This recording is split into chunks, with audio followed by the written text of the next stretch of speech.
계엄 사과한 장동혁을 보면서 우리 앞에 놓인 선택에 대해 말하다. 계엄 사과한 장동혁. 그를 비판하면 내부 분탕이라고? 뿌락치라고? 장동혁의 계엄 사과에 많은 사람들이 배신감을 느꼈습니다. 그래서 그 배신감으로 분노한 사람들이 지금 장동혁을 비난하고 있습니다. 그런데 이들의 비난에 대해 지금 기분 때문에 장동혁을 흔들면 그럼 장동혁 말고 누가 있는데? 한동훈과 그 세력들한테 국민의힘 넘겨줄 거야? 누가 당원 주권 시대를 만들고 누가 이재명 정권과 맞서 싸울 건데? 라고 장동혁을 옹호하고 일부 사람들은 오히려 비난하는 사람들에게 내부 분탕하지 마라, 뿌락치다 라고 하더군요. 기가 찼습니다. 원래 무슨 딸 이런 계보에 편입되면 생각의 폭이 좀 그렇게 되나 봅니다. 일단 내부 분탕이다, 뿌락치냐는 말부터 좀 정리해야겠습니다. 그동안 우리는 한동훈 세력, 이준석류의 세력, 영남 기득권 세력에서 국민의힘을 바로 잡아보려고 힘을 모으고 있었습니다. 그 과정에서 이전과는 다르게 사람들이 더욱 적극적으로 호응했고 그렇게 국민의힘 책임당원 100만 시대를 앞두고 있었죠. 여러분, 이게 불과 얼마 전 얘기입니다. 그렇게 싹이 났는데 나자마자 홀랑 장동혁이 엎어버렸습니다. 그래서 지금 우리끼리 우왕좌왕하고 있고요. 묻겠습니다. 누가 분탕입니까? 한동훈식 표현으로 그의 스태프였던 장동혁이 윤석열 대통령 탄핵에 반대하는 모습을 보고 그때부터 우리는 그를 눈여겨보기 시작했습니다. 한동훈이 계속해서 주장해온 계엄 책임론을 거부하고 국민의 힘을 장악하려 하면서 정통 보수를 극으로 부정하고 내부 단합을 해치는 그런 그들의 행동에 분노한 우리의 뜻을 대변해 주려는 모습을 보여줬기에 장동혁과 그의 러닝메이트 같은 김민수를 그렇게 압도적으로 지지했던 겁니다. 그런데 무언가 큰 뜻이 있는 것처럼 숲을 바라보기 위해서라는 식으로 허울 좋은 명분을 내세우면서 홀랑 태세 전환을 해버리네요. 그럼 그동안 우리 기만당한 거 아닙니까? 이걸 보면 누가 뿌락칩니까? 제가 여기서 누가 진짜 분탕과 뿌락치냐를 가지고 더 이상 따지진 않겠습니다. 어쨌든 우리끼리 치고받으면 이재명과 더불어민주당이 이걸 보고 낄낄거리며 박수칠 거라는 걸 확실히 알고 있으니까요. 앞으로는 우리의 정당한 비판과 비난을 저런 저질스러운 용어를 사용해서 매도하고 우리를 대놓고 집토끼 취급해서 대안이 뭐가 있냐는 식으로 궁지로 몰지 말아주십시오. 이런 표현을 쓰는 분들께서는 앞으로 자중하시기 바랍니다. 장동혁과 그 지지자들이 자기들의 옳고 그름을 우리에게 강요한다면 우리 정통 보수도 우리가 지켜온 가치관을 가지고 그것을 거부할 권리가 당연히 있다는 것을 말씀드리는 것입니다. 집토끼로 잠시 편안하게 당신들 우리 안에 갇혀 있다가 때가 되면 맛있는 토끼 요리로 당신들의 식탁에 오르고 싶지 않다는 얘기입니다. 차라리 저 힘든 광야로 나갈지라도 새로운 미래를 기다리고 인내하며 오늘의 거짓 안락함에 안주하지 않겠다는 결의를 다지겠다는 말입니다. 여러분, 장동혁의 계엄 사과를 보면서 제가 느끼는 감정을 정말 단순히 표현해 보겠습니다. 평소 재테크를 잘 모르는 저에게 유명 투자회사 임원이 좋은 상품이 있다고 100만 원 투자하라 해서 믿고 투자했는데 그 임원이 갑자기 이게 아닌가 보다 하며 홀랑 까먹어버리길래 이에 대해 항의했더니 오히려 당신 투자 도와줄 사람이 나 말고 누가 있냐며 그냥 또 믿고 200만 원 투자하라는 소리로 밖에 안 들립니다. 이런 식으로 저는 박근혜 대통령 탄핵 이후 어언 10년을 국민의힘이라는 보수파리 대기업에 속아온 것 같습니다. 이런 생각도 해봅니다. 차라리 박근혜 대통령이 탄핵됐을 때 그때 그냥 이 보수파리 국민의힘을 끊었을걸? 그랬다면 차라리 이런 국민의힘 말고 보수 지지자들 무서운 줄 아는 그런 새로운 보수 정당이 지금쯤은 생겨나지 않았을까 하는 생각 말입니다.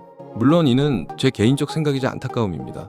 정치가 그렇게 단순하지는 않을 테니까요. 하지만 그 기회조차 가져보지도 못하고 그동안 보수 정당은 국민의힘밖에 없으니까 그냥 국민의힘 지지하라던 게 당원 주권 정당 만들 사람, 한동훈 잡을 사람, 이재명과 맞서 싸울 사람은 장동혁밖에 없으니까 따지지 말고 그냥 장동혁 지지하라고 바뀐 이 현실에 우라가 치밀어 오르는 걸 어떻게 합니까?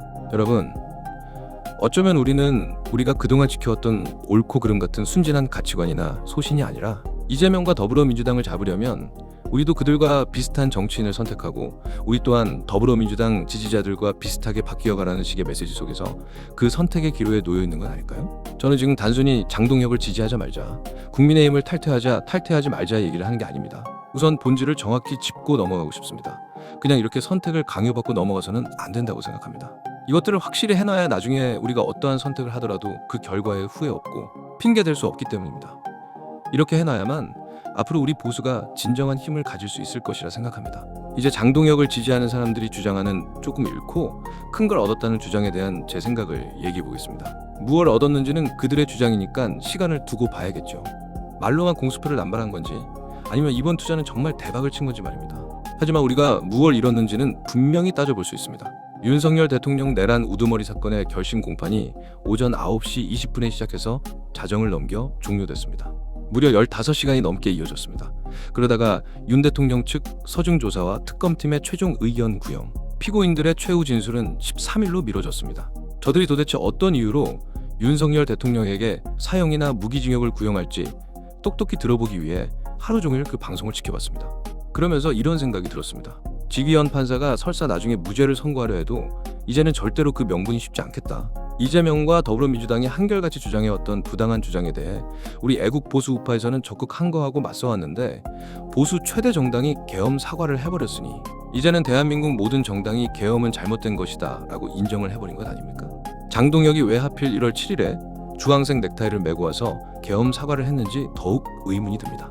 자신이 판사 출신이었으니 그 행동이 어떤 영향을 끼칠지에 대해 너무 잘 알고 있을 텐데 말입니다. 우리가 계몽령이라고 주장하는 그 불꽃의 근원인 윤석열 대통령의 계엄을 그가 그냥 짓밟아버렸습니다. 우리가 잃은 것입니다.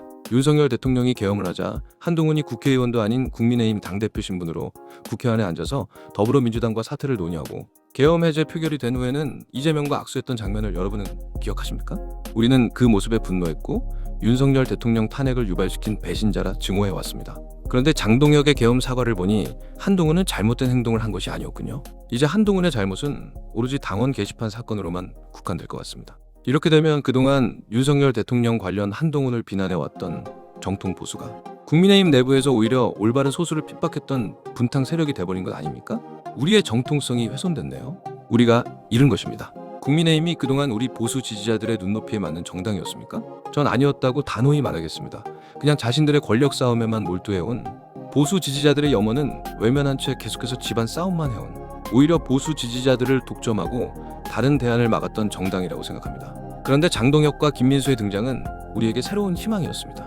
그들은 정통 보수를 부활시키고 기득권 정치 세력이 아닌 당원 중심의 보수 정당을 만들자고 외쳤습니다. 우리는 거기에 호응했고 그 결과가 책임당원 100만 명에 육박하는 결과였습니다. 그렇게 그들이 소신껏 그대로 밀고 갔더라면 그 불꽃은 더욱 맹렬히 타올랐을지 모릅니다. 그리고 우리 보수 지지자들의 힘으로 국민의힘 당원들의 힘으로 이 구태 세력을 완벽히 청산했을지도 모릅니다. 그런데 계엄 사과 때문에 상처받은 정통 보수의 마음을 읽고서 그들이 주장하는 당심 70% 반영만으로 이 구태 세력을 과연 청산할 수 있을까요?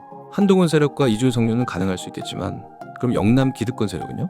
지금까지 박근혜 대통령 탄핵 이후 끊임없는 내부 분란의 원흉인 그들을 정말 청산할 수 있는 겁니까? 우리는 우리의 힘으로 완벽히 국민의힘을 정화할 동력을 큰 기회를 놓쳤습니다. 우리가 잃은 것입니다. 처음 말씀드렸던 계엄 사과한 장동혁을 보면서 앞으로 우리는 어떻게 해야 하는가에 대한 제 대답을 다시 한번 말씀드리겠습니다. 여러분께서 하실 선택에 두려움을 느끼지 마십시오. 여러분이 내리는 선택이 모두 여러분의 정답입니다. 단 무슨 이유 때문에라고 합리화하면서 선택하지는 마십시오. 어쩔 수 없이 이 길밖에는 없으니까라고 선택하지도 마십시오. 진실이 설사 불편하더라도 똑바로 보셔서 그 길이 편한 길인지 불편한 길인지 깨끗한 길인지 더러운 길인지는 분명히 알고 선택하십시오. 그래야 나중에 어떤 결과가 나오든 후회 없이 흔들리지 않고 무너지지 않고 갈 수 있습니다. 여러분이 내릴 그 솔직한 결단이 우리 보수의 미래를 바꿀 것입니다. 마지막으로 우리 애국 보수 우파 유튜브를 지켜달라는 부탁으로 이 글을 마무리하겠습니다. 불과 2일 정도 지났는데 장동혁의 계엄 사과 얘기는 어느새 묻혀가고 있습니다. 대형 우파 유튜브들은 이제 다루지도 않고요. 모두 자기들만의 사정이 있을 겁니다. 하지만 우리가 이렇게 정보를 선택적으로 제공받는 게 좋은 걸까요? 그래서 제가 최근 여러분께 대형 우파 유튜브만 후원하지 마시고 차라리 후원금을 몰아주지 말고 쪼개서 평상시 관심 있게 보시는 중소형 유튜브 채널들을 커피 한 잔 값이라도 유료 구독 후원을 해달라고 부탁드리는 겁니다. 그렇게 그들이 유지될 수 있도록 지켜달라고 호소하는 것입니다. 올바른 자유민주주의 애국 보수 기치 아래서 나오는 다양한 목소리는 분탕과 뿌락치가 아니라 우리를 더욱 성숙하고 강하게 성장시켜 이 체제 전쟁에서 우리의 강력한 무기가 될 것입니다. 자신들의 의지는 말살된 채 세뇌된 듯 맹목적으로 똑같은 목소리만 내는 저들에 맞서 싸울 유일한 무기가 될 것입니다.